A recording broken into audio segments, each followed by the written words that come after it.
Hello there, YouTube, and welcome to another edition of Lori's Thrifty Kitchen Pantry. If you are new, welcome. I am so glad to see you here. If you like what you see, make sure to hit the subscription box and the notification bell so that you know when I put new content out. And if you are a returning subscriber, welcome back. I'm so glad to have you back in my kitchen, and just make sure that you are still subscribed. If you have already subscribed, just uh, look to see if you are still actually subscribed and getting notifications.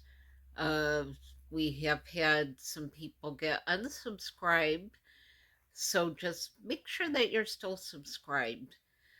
So today I've had requests for people wanting to see how to make your own cranberry sauce. So I am going to make and pressure can some homemade cranberry sauce.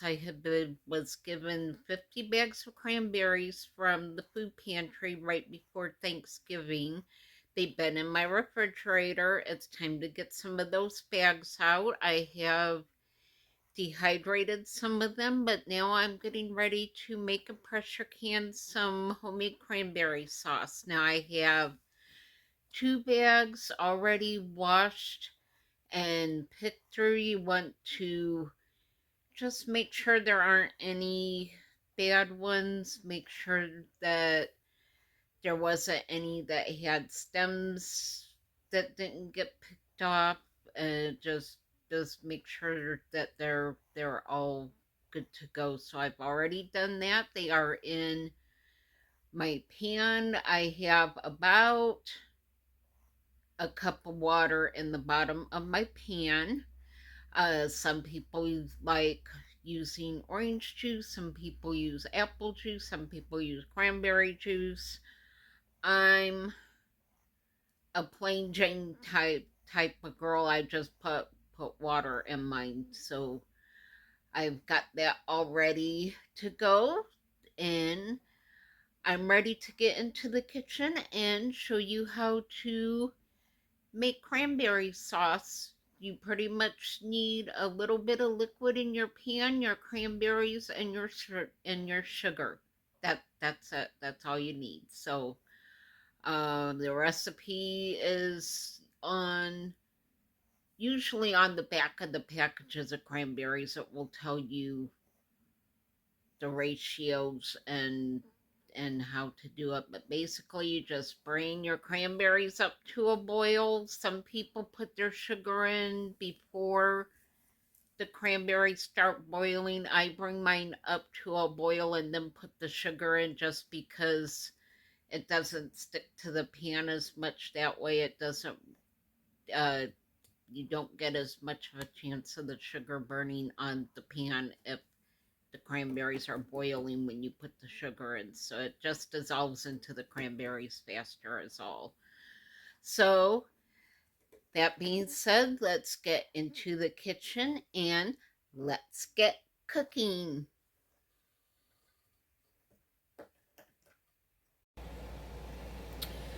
All right, you can see here I'm able to fit little over 3 packages, maybe 2.5 packages of cranberries in my pan.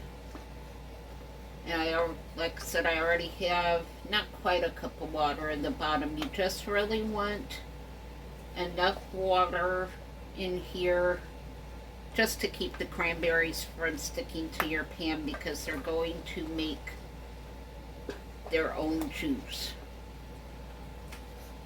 And once these start bubbling, they're gonna burst open and start making some juice, and that's when I will put the sugar in. So I will bring you back in a few minutes. Alright, these are already starting to pop. I am turning my stove down a little bit more, but you can see it's already making extra juice. That's a lot more juice than I started out with. Here's what it sounds like when you make cranberries.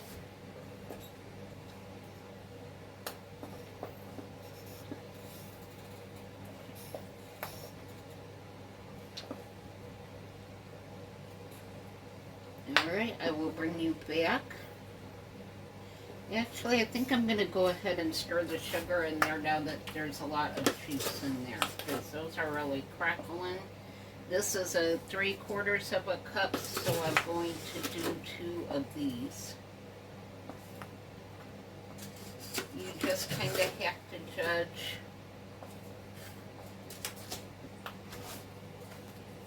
how much sugar you like in your cranberries. Cranberries can be a little tart, so you just want to give this a good mix and get all that sugar dissolved. Oops. Alright, I will pick that one up after it cools. Alright, and I'm just going to babysit this and keep them moving in the pan so they don't burn, and I'll bring you guys back in a little bit. Okay, this is really cooking down a lot. You can see all the juice that it's made. It's turning a pretty dark red color. Now usually at this point I just turn the stove off and let this sit and cool down and then put it in the fridge to gel up. But because I am pressure canning this, I don't want these great big huge pieces of cranberry, so I'm going to turn my stove off. And I'm going to bring you over here to my blender, and we are going to blend this up and get it so it's a little bit more smooth. So I just move you over here to my blender. Excuse the noise. Okay. There, I think you can see what I'm doing here. So yeah, I'm just gonna take this. Actually, I think I'm going to move my bowl over here a little bit closer. So I'm just gonna put this here in my blender. So yeah, like I say, usually this is something I don't do, but because I'm pressure cooking, because I'm going to pressure can this, I want it to be a bit smoother. So I'm going to get my lid locked on here. I can see what I'm doing. And we're just going to pulse this and blend it up.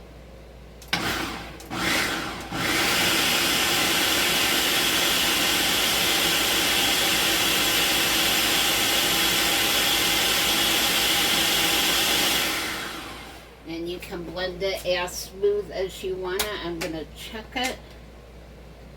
Oh yeah, that looks really good. Let me show you what we have here. When we already have the start of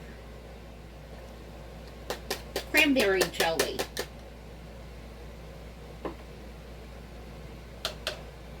So you can see that's already thickened up.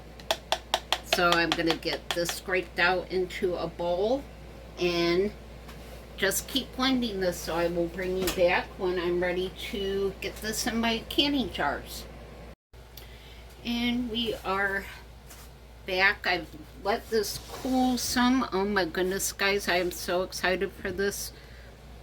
Let me bring this up to you. You can see this is thickening up. It's turning into a gel from the sugar and the natural pectin that's in this. That color is absolutely gorgeous. Now I did have to go back and add more sugar to it. I tasted it, It was very tart, so altogether I probably put 5 cups of sugar in there. It will continue to sweeten up as it cools down. So, and remember that was altogether 4 packages of cranberries. So it sounds like a lot of sugar, but it really isn't, because cranberries are extremely tart. They need that sugar to help thicken it up into jelly. So now comes part 2. I am going to get this in the jars and into the canner. I'm actually going to pressure can this. You can water bath can it, but I think I want to pressure can mine because it doesn't take quite as long. I'm not really feeling great today, so I don't want to do any water bath canning. I'm just gonna get this in the canner and get it going. So I have my jars here just in plain old hot water, because you don't want to put really hot food into a nice cold jar. So I just have my jars warming up a little bit so I don't shock them. So I'm just going to fill these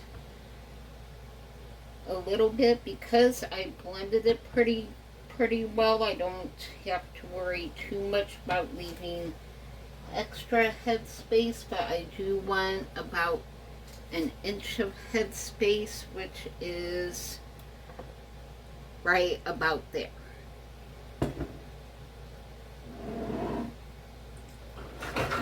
Next jar.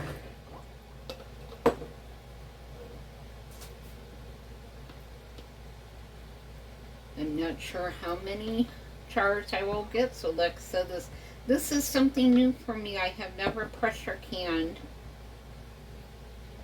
cranberry sauce before, so you will see how much I get from this.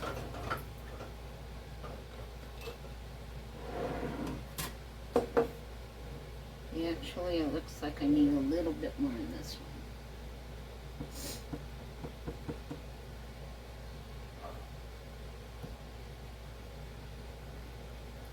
And probably not quite as much in that first one. So let me grab a spoon. And I'll just take a little bit out of this one. Put it in this one. That one was a little bit, well, there we go. That looks a little bit better.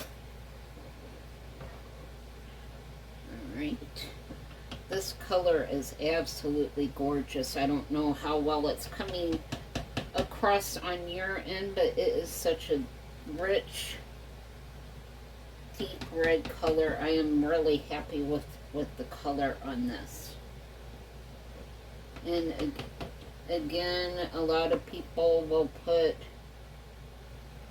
orange zest or orange juice in their cranberry sauce. You are more than welcome to do that. I just don't care for the taste of orange in my cranberry sauce, so I don't put it in mine, but feel free to put it in yours. And this is going to pressure cook, and then as it cools down, it's going to continue to set up, and it's going to turn into a jelly.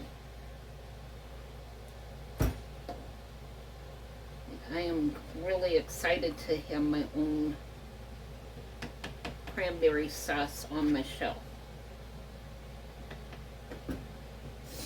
That way I know what's in it, I know what preservatives are in it, I know how much sugar is in there, and I know that it's freshly made. I will know exactly when the processing date is, and it's just going to be a lot better. At least I think it will be. And this is the last of the jars.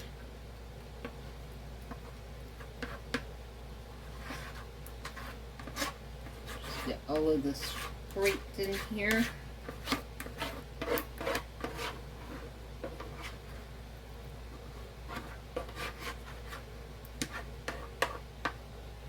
In this jar,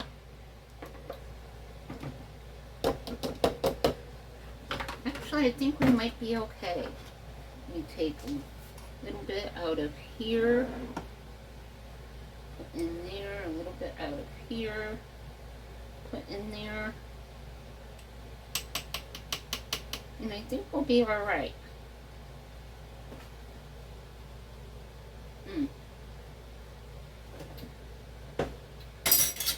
You know, that is good stuff. Alright, let me get my mess wiped up here so we can move on to the next step, which is wiping our rims. I need to get my lids warming up here.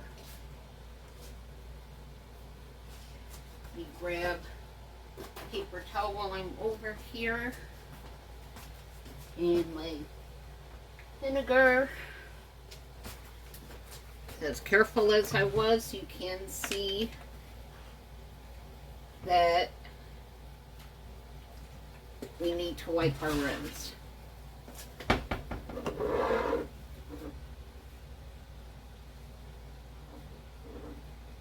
This is a step that you do not want to skip. It gives you a chance to make sure your jars are not cracked. And just make sure that there's nothing on your jars, because look, see that was all stuff that was on the rim of our jars. So we need to make sure that there is absolutely nothing on our jar rims. I'm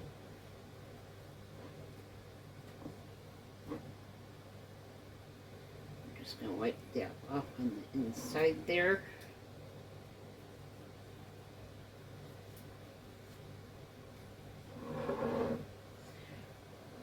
Grab another paper towel. So yes, wiping the rims is very important. You just don't want to miss that step. You don't want anything to compromise the seal in your jars.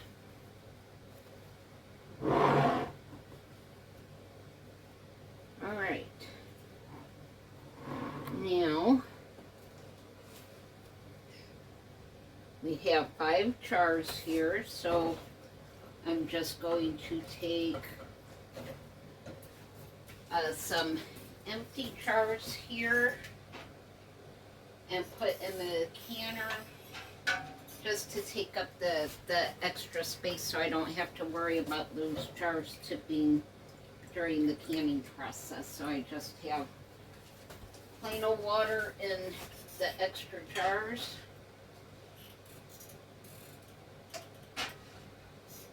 And now I'm just going to wait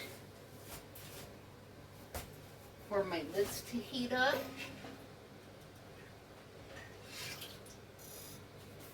I had a little bit too much water in my canner, but I got it out. And I will bring you guys back when we're ready to move on to the next step. But oh my goodness, look at these jars. Look at that beautiful color on there.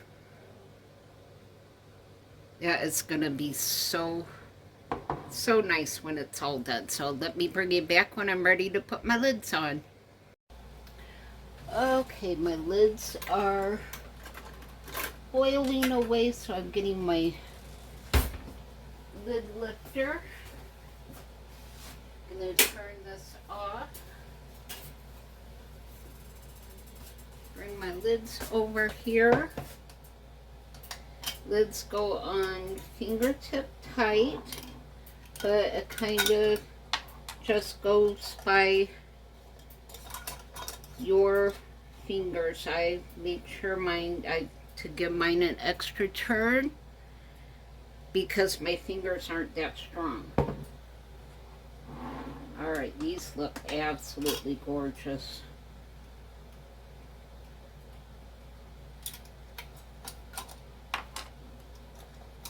And I'm canning these using my 4 jars lids.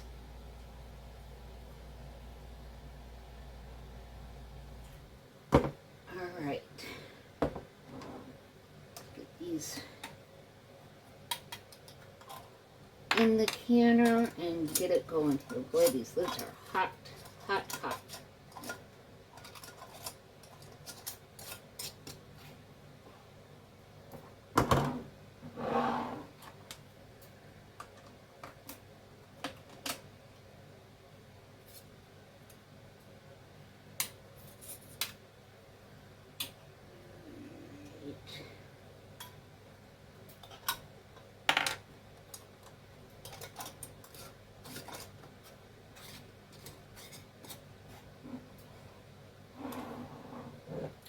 And one more.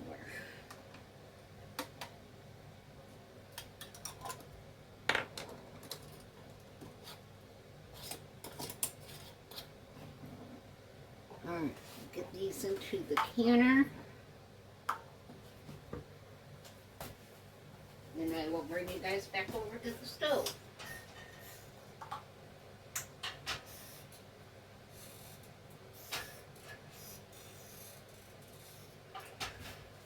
And one more.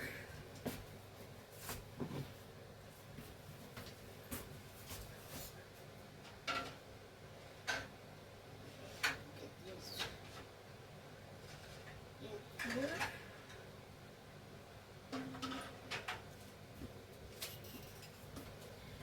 Bring you guys back over this way. Excuse my mess. This is a working house. It's not a Pinterest house, so my house is a disaster. You grab my lid. And you can see here the other jars, I just have water in those and have those in there to keep them in place so that the other jars don't tip over. Alright. Get my lid on here.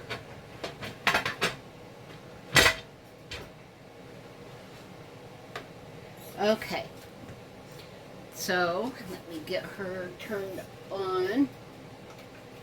I always start out on high.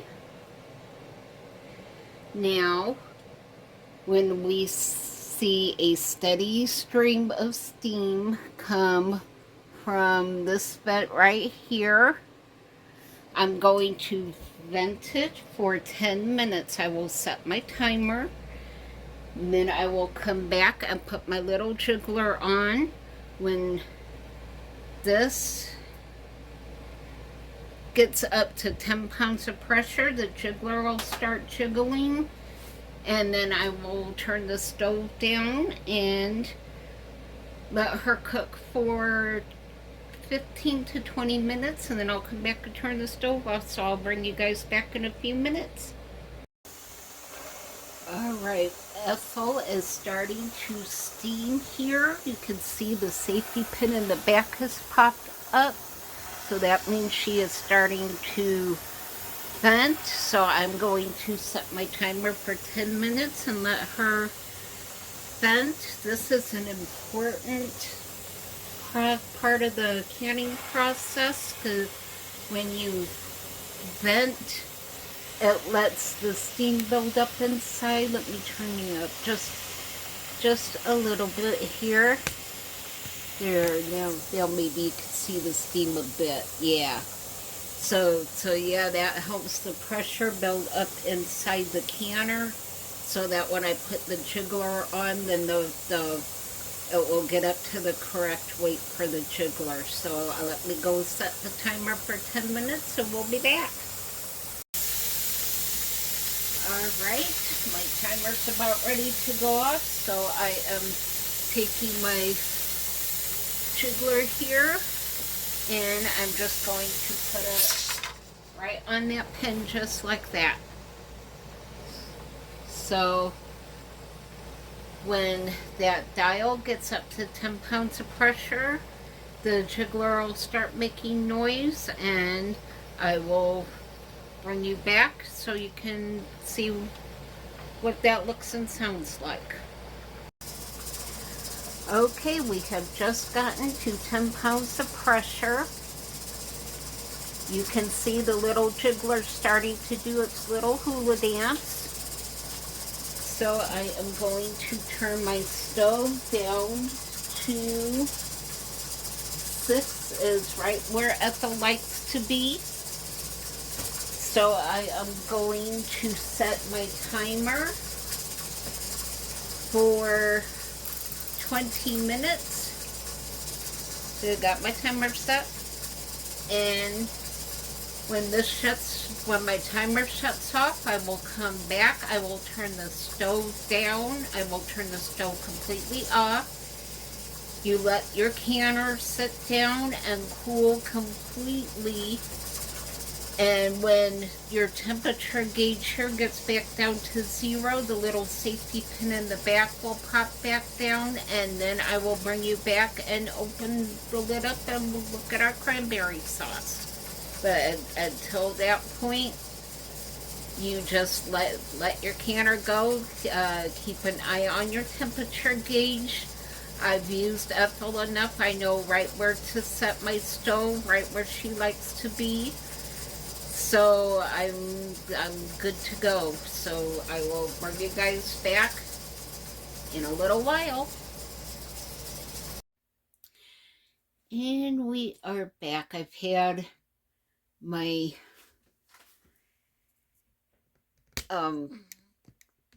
lid cracked open on my canner to let the steam out a little bit, and we are ready to take the lid off and look at our cranberry sauce. Alright, so put it over here, and here we go. Let's look in the canner.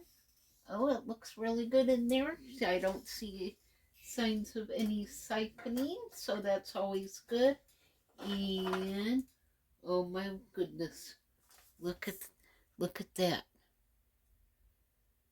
Oh my Lord, that looks so pretty.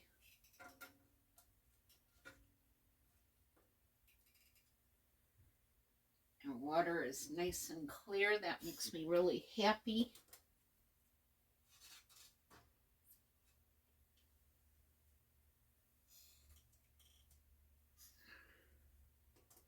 Get these out of here. What a beautiful deep red color. Oh my goodness. Alright, I'm gonna grab a paper towel here and very carefully get some of this water off of the lids here.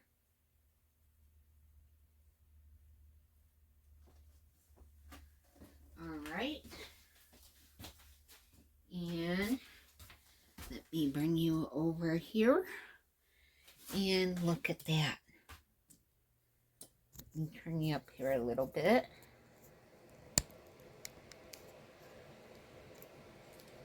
Oh my goodness, y'all. Look at that beautiful color.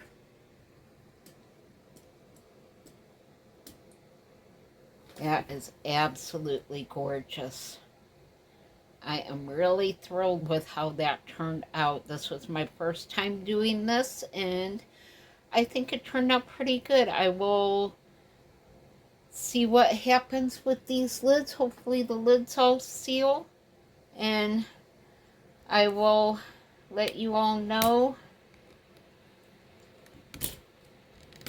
in a few hours if the lid's all sealed. And that concludes this edition of Lori's Thrifty Kitchen Pantry. All of my lids sealed. I am so thrilled with that cranberry sauce. Now, I will let you all know, for those who have not had homemade cranberry sauce before, fresh cranberry sauce does have seeds in it, so this might be something that you steer away from if you have issues with seeds. I tend to have issues with seeds, so I think the next batch of sauce that I do, I'm actually going to push through a fine mesh strainer to get rid of some of those seeds. But other than that, that's how you do fresh cranberry sauce. It's not hard at all to do. You don't need anything special to do it with other than the cranberries, some water, and your sugar. And it did take a bit extra sugar, so that's just something that you have to uh, taste and check. It does get a little bit sweeter as it cools down, so just bear that in mind as you're adjusting your sugar amounts. And yeah, y'all, I'm so excited to have this on my shelf. I have a lot more bags left in my refrigerator, and I think I'm just going to turn that into a cranberry sauce that I can enjoy whenever I want. I also use cranberry sauce as a barbecue sauce, so at some point I will show you how I turn cranberry sauce into a delicious barbecue sauce for pork or chicken or whatever you want to use it for. So thank you so much for spending time in my kitchen with me today as we went on this adventure. And I am just so happy that you spent time with me today. Thank you so much for watching and taking time out of your day to spend some time with me in my kitchen. And if you haven't tried fresh cranberry sauce before, give it a try. It really is that easy. So I hope you all are enjoying the beginning of the holiday season, and I hope to see you all on the next video. Bye.